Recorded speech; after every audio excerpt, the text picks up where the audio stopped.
Средството кое се користи при прскање на комарците во Скопје не влијае на здравието на луѓето, изјави градоначалникот на град Скопје Петре Шилегов.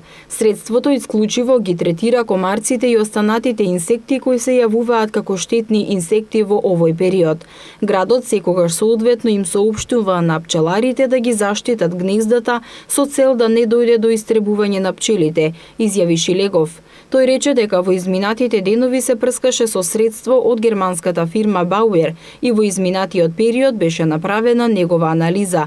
Шилегов информира дека годинава климатските услови придонеле интензивно да се појават комарците. Дека и на 1 јули, на почетокот на месецот кога најчесто одиме на годишни одмори, температурата беше 18 степени и врнеше. Имавме сериозно долг врнежлив период, сериозно долго врнежливо лето. Наглото затоплување и сушење всушност представува основ за интензивно, односно зголемување на расплодување на комарците заради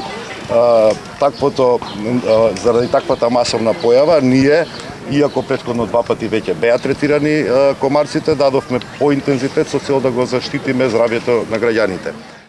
Градоначалникот Шилегов појасни дека мора да има соодветни услови за да се изведе прскањето. Тоа се најмалку 3 дена без врнежи и потоа и следните 2 дена да бидат без врнежи, за да не се измие средството кое се употребува. Тој соопшти дека постапките, процедурите и протоколите за третирање на комарците се резултат на институционална соработка, а не исклучиво на службите на град Скопје.